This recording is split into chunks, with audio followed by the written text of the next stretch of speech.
he got carried away and he knew it. And he felt like it became almost a parody, and people would parody it, you know. So Right. he moved away from it. He felt like it was getting cheap, and they were doing it just for the sake of the ambush and the drama and the sweating, you know, putting people on the spot. I think it probably helped build more of an audience, but it went against everything we stand for. You know, you're not supposed to do it. It really does sort of cross into sensationalism.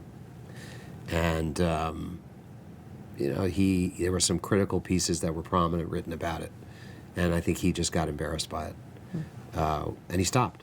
And Don wasn't happy with it.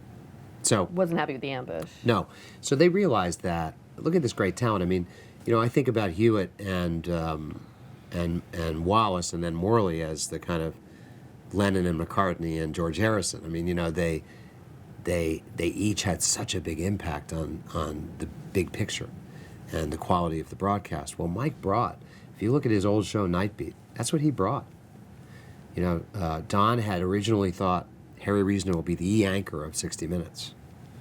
But he was talked into hiring Mike Wallace because he brings something very different. And if you go back and look at Night Beat, that's the same guy. It's asking those tough questions, and it's being spontaneous and not really afraid to offend somebody.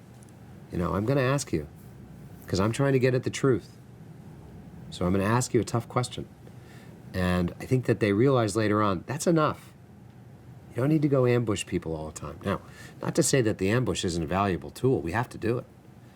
You know, we can't just say, you know, if we need to find out, we need someone who has to be accountable. We still talk about ambushing people. But it's got to be in the interest of getting something important for the journalism.